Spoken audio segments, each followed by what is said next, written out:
नमस्कार प्यारे बच्चों, हमारे चैनल पे आपका बहुत बहुत स्वागत है। बच्चों, एनएमएमएस परीक्षा 2022 के लिए मैं आपके लिए वीडियो बना रहा हूँ। तो मैं सामाजिक विज्ञान के पहले भी 4-5 वीडियो बना चुका हूँ। जो ऑब्जेक्टिव टाइप प्रश्न है, जैसे उस परीक्षा में प्रश्न आते हैं उसी प्रकार के ये प्रश्न है। तो आपके लिए प्रश्न लेके आया हूँ। आप इन वीडियो को लगातार देखते रहे और मेरे चैनल से लगातार जुड़े रहे। अगर आप पहली बार मेरे चैनल पे आए हैं तो मेरे चैनल को सब्सक्राइब कर ले, पास में बेल आइकन है उसको भी प्रेस कर ले, ताकि आने वाले अगले वीडियो की जानकारी आपको सबसे पहले मिल सके। तो देखते हैं हम। अगला क्वेश्चन दिया गया है, 2011 की जनगणना के अनुसार भारत में पुरुष और स्त्रियों का अनुपात कितना है। तो 2011 की जनगणना है, इसके अनुसार 1943, 1953, 1923, 1963। तो इसका सही उत्तर होगा ए, 1000 के पीछे 943, यानी कि 943 से स्त्रियां 1000 पुरुषों के पीछे, या फिर लिंगानुपात भी बोलते हैं इसको। क्या बोलते हैं? लिंगानुपात। ये भारत की बात हो रही है यहाँ पे। अगला दिया गया है, ग्राम न्यायालयों में न्यायिक अधिकारियों की नियुक्ति करता है। जो ग्राम न्यायालय, उनमें न्यायिक अधिकारी होते हैं, जो जज होते हैं, उनकी नियुक्ति कौन करता है? सर्वोच्च न्यायालय, उच्च न्यायालय, सेशन न्यायालय, पारिवारिक न्यायालय। तो इसका सही उत्तर होगा उच्च न्यायालय।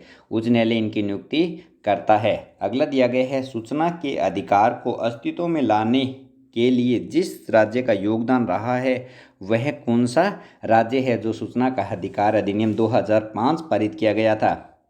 तो इसका देखो, उत्तर प्रदेश, मध्य प्रदेश, राजस्थान और हरियाणा। तो इसका सही उत्तर क्या होगा? राजस्थान। राजस्थान राज्य का योगदान रहा है सूचना के अधिकार अधिनियम को लाने का। अगला दिया गया है, डिजिटल इंडिया अभियान किससे संबंधित है? डिजिटल इंडिया अभियान ई गवर्नेंस, कंप्यूटर शिक्षा, खाद्य शिक्षा, या फिर ग्रामीण शिक्षा। तो इनमें से सही उत्तर कौन सा होगा? कंप्यूटर शिक्षा से।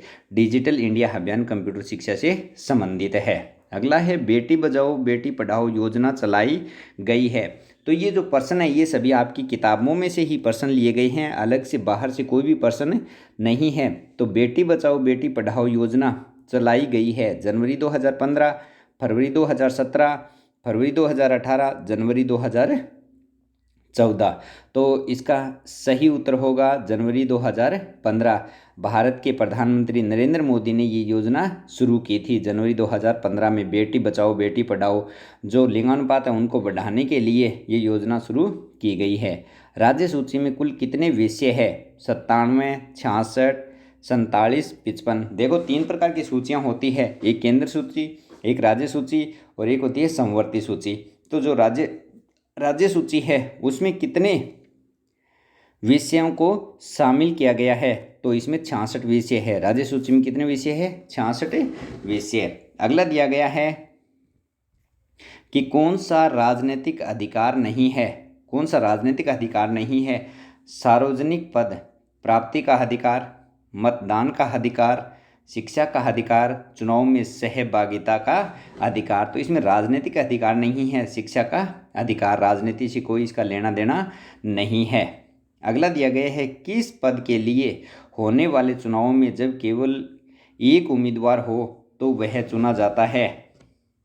मतदान द्वारा, मुखिया द्वारा, निर्विरोध, या फिर मतदाता द्वारा। यानी जब एक ही हो मैदान में तो उसको निर्विरोध चुना जाता है। उसे क्या कहते हैं? निर्विरोध। जब मैदान में कोई उसके सामने नहीं हो तो उसे क्या कहते हैं? निर्विरोध, यानी कि बिना विरोध के उसे चुन लिया गया है। अगला है 46वां, कि पंचायतों के चुनाव में महिलाओं, अनुसूचित जाति, अनुसूचित जनजाति और अन्य पिछड़ा वर्ग के लोगों के लिए स्थान आरक्षित किए जाने का कारण है।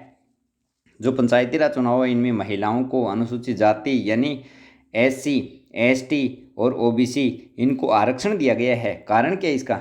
सभी वर्गों को प्रतिनिधित्व देना, उनका आर्थिक विकास करना, केवल वर्ग विशेष में ही प्रतिनिधित्व देना, दूसरे वर्गों को प्रतिनिधित्व से रोकना। तो इसका सही आंसर क्या होगा? इसका सही आंसर होगा सभी वर्गों को प्रतिनिधित्व देना। अगला दिया गया है कि तहसीलों को मिलाकर बनता है, जो तहसील है उनको मिलाकर क्या बनता है? जनपद, पंचायत, जिला, देश, राज्य। तो तहसीलों को मिलाकर क्या बनता है? जिला बनता है। तहसीलों को मिलाकर जिला बनता है, जिलों को मिलाकर संभाग, संभागों को मिलाकर राज्य का निर्माण होता है। ऐसी व्यवस्था है हमारी पंचायती राज व्यवस्था है। तो द्विस्तरीय, त्रिस्तरीय, चतुर्स्तरीय या फिर पंचस्तरीय। जो हमारी पंचायती राज व्यवस्था है वो कैसी है? त्रिस्तरीय व्यवस्था है। कौन सी है? त्रिस्तरीय व्यवस्था है पंचायती राज। अगला दिया गया है मीडिया का उपयोग होता है। जो मीडिया है इसका उपयोग होता है केवल सरकार के लिए, केवल जनता के लिए, सरकार और जनता के लिए, केवल मीडिया के लोगों के द्वारा। तो इसका सही उत्तर होगा सरकार और जनता दोनों के लिए मीडिया का उपयोग होता है। मीडिया एक माध्यम है जिससे लोगों को जागरूक किया जाता है, यानी कि लोगों को क्या किया जाता है? जागरूक। लोग उसके माध्यम से जानकारी प्राप्त करते हैं। अगला दिया गया है एफआईआर का पूरा नाम है। एफआईआर, हम जब थाने में जाते हैं, किसी के साथ लड़ाई दंगा हो जाए या फिर कोई चीज़ गुम हो जाए तो एफआईआर लिखवाने जाते हैं। आपने सुना होगा first interim report, for information report, first information report, first information report. तो इसका सही उत्तर क्या होगा? यानी कि प्रथम information report, first information report the number इसका सही हो जाएगा। अगला दिया गया है कि बाल श्रम और बेगारी पर रोक कौन से अधिकार के अंतर्गत लगाई जाती है? जो बालकों के द्वारा जो श्रम करवाया जाता है और बेगारी करवाई जाती है, इसके ऊपर रोक कौन से अधिनियम के अंतर्गत लगाई जाती है? समानता का अधिकार, स्वतंत्रता का अधिकार, शोषण के विरुद्ध अधिकार या फिर संस्कृति और शिक्षा। तो इसका सही उत्तर क्या होगा? शोषण के विरुद्ध अधिकार, ये इसका सही उत्तर हो जाएगा। अगला दिया गया है वे आवश्यकताएं जो व्यक्तित्व के विकास के लिए नैतिक और कानूनी रूप से आवश्यक है। वे आवश्यकताएं जो व्यक्ति के विकास के लिए नैतिक और कानूनी रूप से आवश्यक होती है, क्या कहलाती है? अधिकार, कर्तव्य, नीति निर्देशक तत्व या फिर कानून। तो इसका सही उत्तर होगा अधिकार कहलाता है। अगला दिया गया है निर्वाचन क्षेत्र की सीमाओं का निर्धारण करना क्या कहलाता है? जो निर्वाचन क्षेत्र है, जो चुनाव का क्षेत्र है, उसकी जो सीमाओं का निर्धारण करते हैं उसे क्या कहते हैं? परिसीमन, परिभ्रमण, परिअंकन, परिवर्तन। तो इसका सही उत्तर क्या होगा? परिसीमन। क्या कहेंगे? परिसीमन कहते हैं इसे। लोक कल्याणकारी योजनाएं निम्न में से किससे संबंधित होती है? जो लोगों के कल्याण के लिए योजनाएं होती हैं उन्हें कहते हैं लोक कल्याणकारी योजनाएं। सरकार है वो विभिन्न प्रकार की लोक कल्याणकारी योजनाएं लाती है, तो उसे लोक कल्याणकारी योजनाएं जो जनता के लिए लाभदायक होती है, जैसे भोजन और आवास से, स्वास्थ्य सुविधाओं से, शिक्षा और रोजगार से, उपयुक्त सभी से। तो लोक कल्याणकारी योजनाएं होती है वो इन सभी के लिए आवश्यक होती है। भोजन और आवास से भी, स्वास्थ्य सेवाओं से भी, शिक्षा और रोजगार, इन सभी से संबंधित होती है। तो इसका उत्तर हो जाएगा द। अगला है आवासहीन गरीब परिवारों को सस्ता आवास उपलब्ध कराने के लिए कौन सी योजना चल रही है? जो आवासहीन लोग हैं जिनके पास आवास है, मकान नहीं, उनके लिए कौन सी योजना चल रही है? खाद्य सुरक्षा योजना, मुख्यमंत्री जन आवास योजना, स्वास्थ्य योजना और पंचवर्षीय योजना। तो इसका सही उत्तर होगा मुख्यमंत्री जन आवास योजना। मुख्यमंत्री जन आवास योजना है उससे क्या लोगों को आवास मिल रहा है। जो खाद्य सुरक्षा योजना, इससे भोजन के लिए सामग्री मिलती है। स्वास्थ्य योजना स्वच्छता के लिए है। पंचवर्षीय योजना ये सरकार की 5 वर्षों की जो रूपरेखा है कार्य की, वो योजना है। अगला दिया गया है विकासशील देशों की अधिकांश जनसंख्या निर्भर रहती है। जो विकासशील देश है, जो विकसित नहीं है, उनकी कृषि पर, सरकार पर, उद्योगों पर, दूसरे देशों पर, तो उनकी जो जनसंख्या है वो अधिकांश कृषि पर निर्भर रहती है। बालक की प्रथम पाठशाला, ये भी इम्पोर्टेंट प्रश्न है। बालक की प्रथम पाठशाला है परिवार, विद्यालय, समाज, पड़ोसी। तो जो प्रथम पाठशाला है वो कौन है? उसका खुद का परिवार, उसका खुद का परिवार है। अगला दिया गया है हमारा राष्ट्रीय खेल है। भारत का राष्ट्रीय खेल खो खो, हॉकी, कबड्डी, क्रिकेट। तो कौन सा है? हॉकी। उत्तर सही क्या होगा? हॉकी। हम अपना बचत खाता खुलवा सकते हैं बैंक में, पोस्ट ऑफिस में। बैंक और पोस्ट ऑफिस दोनों में, इनमें से कोई नहीं। तो इसका सही उत्तर होगा बैंक और पोस्ट ऑफिस दोनों में अपना खाता खुला सकते हैं। आगे जो प्रश्न दिया गया है 60वां कि मत देने का अधिकार है। मत का मतलब वोट, वोट देने का अधिकार किसको है? अमीरों को, पुरुषों को, पढ़े लिखों को, सभी को। जो वोट देने का अधिकार है वो सभी लोगों को है, लेकिन इसके लिए शर्त है 18 वर्ष से अधिक क्या होने चाहिए? उम्र होनी चाहिए, वयस्क होना चाहिए वो, तो वो वोट देने का अधिकार है। अगला दिया गया है क्षेत्रफल की दृष्टि से राजस्थान का देश में स्थान है। इंपॉर्टेंट प्रश्न है कि क्षेत्रफल की दृष्टि से राजस्थान का देश में कौन सा स्थान है? पर पहला, दूसरा, छठा, 10वां। तो इसका सही उत्तर क्या होगा? पहला स्थान है क्षेत्रफल की दृष्टि से। अब अगला दिया गया है स्थानीय नगरीय स्वशासन की इकाई है। स्थानीय नगरीय स्वशासन की इकाई, नगरीय पूछा है इसमें, ग्रामीण नहीं, नगरीय पूछा है। नगरीय स्वशासन की इकाई कौन सी है? नगर पालिका, नगर परिषद, नगर निगम, उपयुक्त सभी। तो जो स्थानीय नगरीय स्वशासन की इकाई है तो ये तीनों ही हैं, नगर पालिका भी है, नगर परिषद भी है, नगर निगम भी है, उपयुक्त तीनों। तो सही उत्तर हो जाएगा उपयुक्त तीनों। अगला प्रश्न दिया गया है कि राजस्थान का उच्च न्यायालय स्थित है। राजस्थान का उच्च न्यायालय कहाँ है? जयपुर, जोधपुर, बीकानेर, उदयपुर। तो सही उत्तर होगा इसका जोधपुर में। और भारत का सर्वोच्च न्यायालय कहाँ पे है? नई दिल्ली में, न्यू दिल्ली, नई दिल्ली में स्थित है सर्वोच्च न्यायालय। संचार का माध्यम है, संचार का माध्यम रेडियो, दूरदर्शन, टेलीफोन, उपयुक्त सभी। यानी जिससे समाचारों का आदान प्रदान हो सके, तो रेडियो के द्वारा भी होते हैं, दूरदर्शन के द्वारा भी, टेलीफोन के द्वारा भी, तो उपयुक्त सभी। इसका उत्तर सही क्या आ जाएगा? उपयुक्त सभी। अब अगला प्रश्न देखते हैं, स्वस्थ भारत अभियान की शुरुआत कब हुई? जो स्वस्थ भारत अभियान है इसकी शुरुआत कब हुई? 2 अक्टूबर 2014 को, 4 नवंबर 2015 को, 2 अक्टूबर 2015 को, 4 दिसंबर 2016 को। तो इसका सही उत्तर क्या होगा? 2 अक्टूबर 2014 को इसकी शुरुआत हुई थी। अगला है निम्नलिखित में से विकसित देश है। इनमें से विकसित देश कौन सा है? Bharat, Brazil, Indonesia, Japan.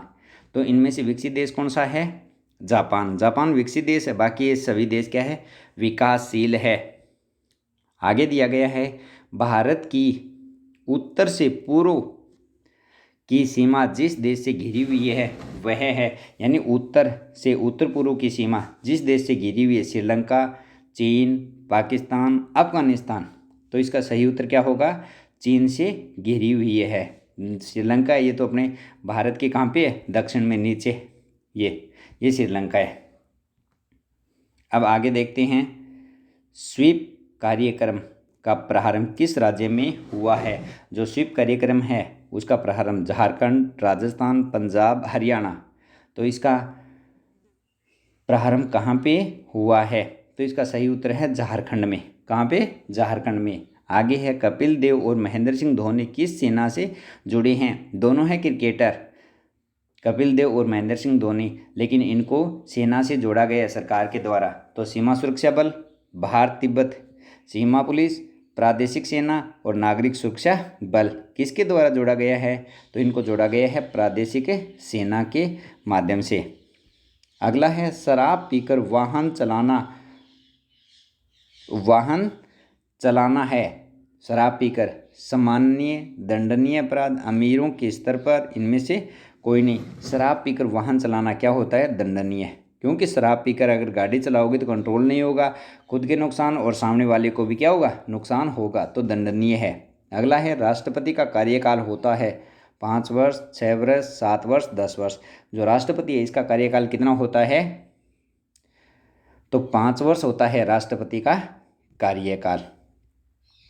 अगला प्रश्न दिया गया है, संसद का अंग नहीं है। पहले भी ये प्रश्न आ चुका है। संसद किन किन से मिलकर बनी होती है? राष्ट्रपति सबसे पहले, फिर लोकसभा, फिर राज्यसभा।